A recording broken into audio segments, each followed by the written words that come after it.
Hello बच्चों। तो आज हम पढ़ेंगे प्रबंधकीय भूमिकाओं या मैनेजरियल रोल्स के बारे में।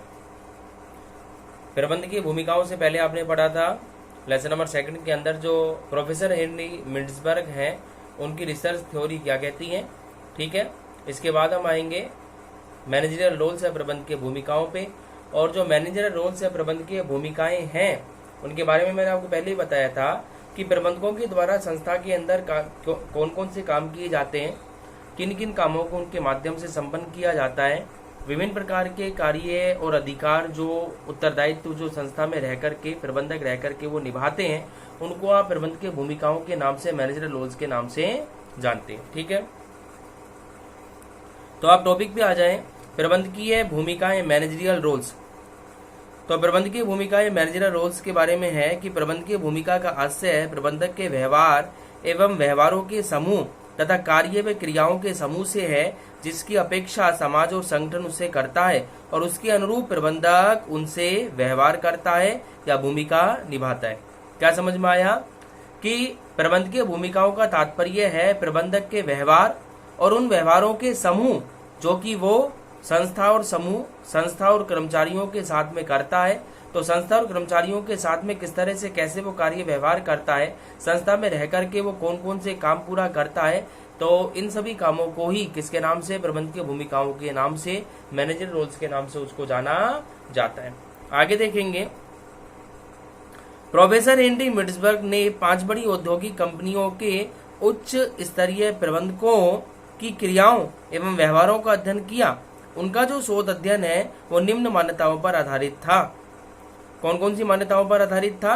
तो हेनरी जो मिंड्सबर्ग है उनका जो शोध अध्ययन है वो किन मान्यताओं पर आधारित था, तो उनकी मान्यताओं के बारे में हम पढ़ेंगे।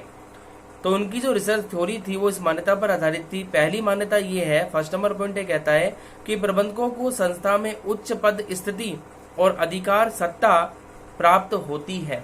प्रबंधक को संस्था में क्या प्राप्त होती है?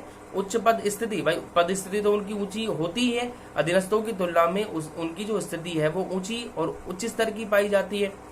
तो प्रबंधकों को संस्था में उच्च पद स्थिति और अधिकार सत्ता प्राप्त होती है।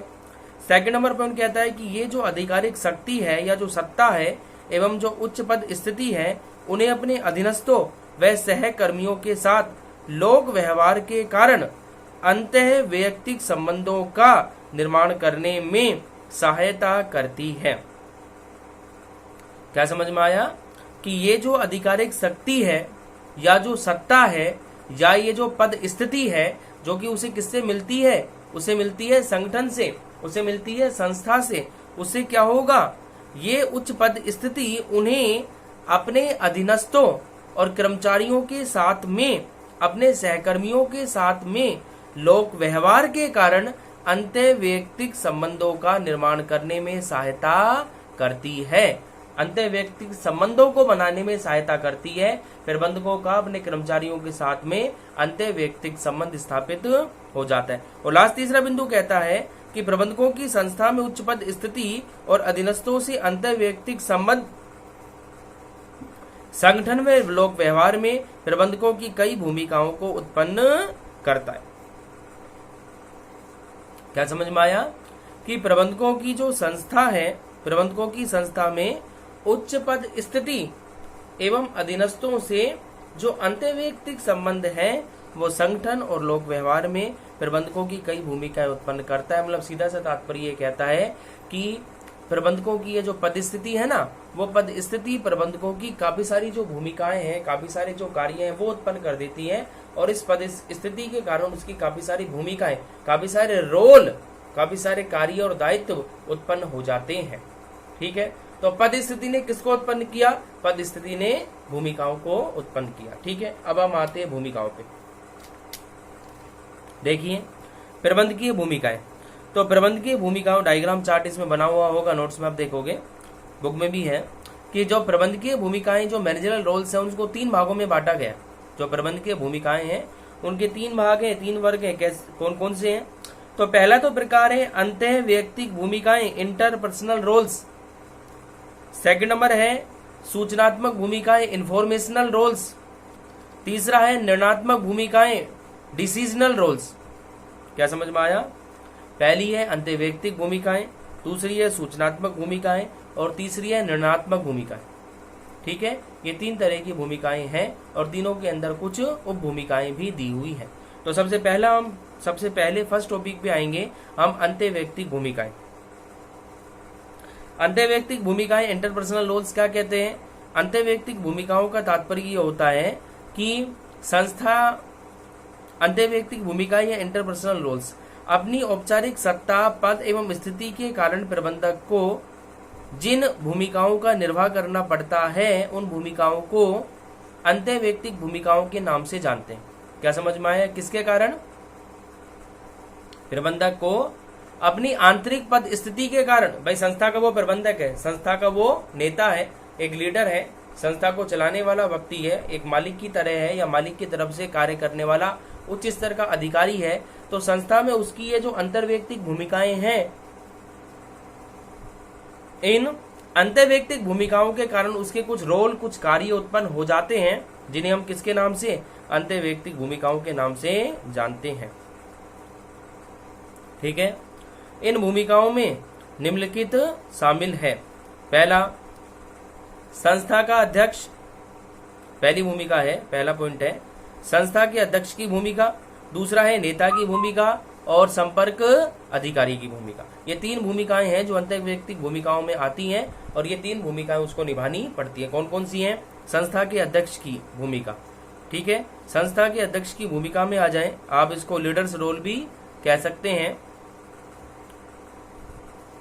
आप इसको फिगर हेड रोल के नाम से भी जाना जा सकता है। तो अध्यक्ष की भूमिका का पॉइंट, अध्यक्ष की भूमिका का बिंदु क्या कहता है कि संस्था में, इस भूमिका में अपनी संस्था का मुखिया अध्यक्ष होने के नाते प्रबंधक वैधानिक प्रपत्रों पर हस्ताक्षर करते हैं, सामाजिक गतिविधियों में भाग लेते हैं, समारोह आदि की अध्यक्षता करते हैं। कहने का तात्पर्य ये हुआ कि संस्था के अध्यक्ष की भूमिका निभाते हुए वो संस्था के अध्यक्ष की तरह, संस्था के अध्यक्ष की भूमिका निभाते हुए, संस्था के किसकी तरह?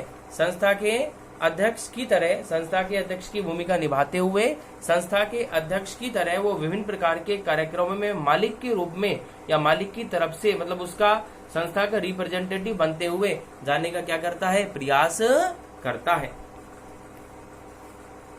तो पहली भूमिका होगी संस्था के अध्यक्ष की। दूसरी है नेता की। नेता की भूमिका क्या कहती है? जैसे एक राजनीतिक पार्टी का नेता अपने लोग, जनता को अपने अनुयायी बनाने का प्रयास करता है और अनुयायी बना करके उन्हें अपने अनुसार चलाता है और अपने अनुसार उनसे कार्य पूरा करवाता है। तो वैसे ही संस्था का जो प्रबंधक है वो क्या करता है? संस्था का जो प्रबंधक है वो क्या, संस्था का जो प्रबंधक है वो नेता बनकर के, लीडर बनकर के अपने अनुयायियों को लीड करने का काम करता है। ठीक है, तो नेता की भूमिका में जो प्रबंधक है वो अपने अधीनस्थों को संगठनात्मक लक्ष्यों की प्राप्ति के लिए उत्प्रेरित करते हैं। वे अपनी क्षमता, वे अपनी सत्ता, समन्वय तकनीकों तथा अभिप्रेरणा के उपायों के द्वारा व्यक्तियों की आवश्यकताओं और संगठन के लक्ष्यों में एकीकरण को स्थापित करते हैं। मतलब संगठन की आवश्यकताएं क्या हैं, लोगों के लक्ष्य क्या हैं, लोगों की आवश्यकताएं और उनके लक्ष्यों के मध्य में एकीकरण को स्थापित करने का काम इनके माध्यम से किया जाता है। ठीक है,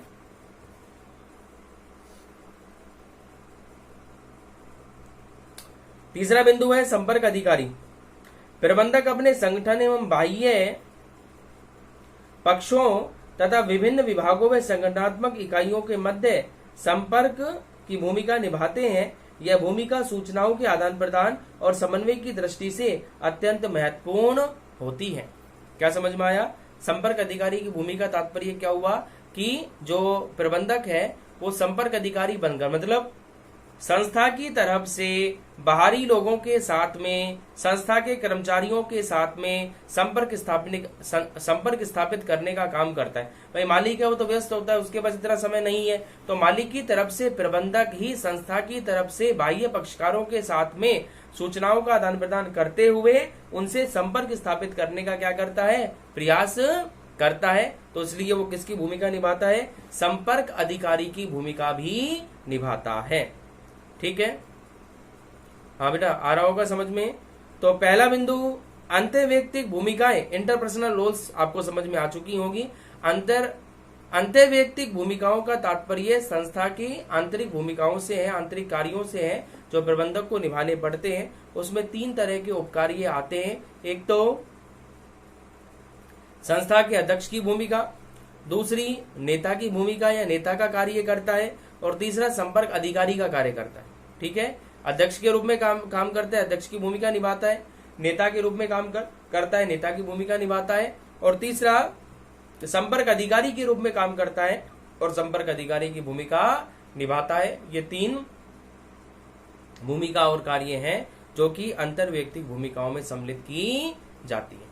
ठीक है, ओके बेटा, इस वीडियो में इतना ही, और नेक्स्ट वीडियो में हम इसकी दूसरी भूमिकाओं के बारे में, सूचनात्मक भूमिकाओं के बारे में पढ़ेंगे। ठीक है।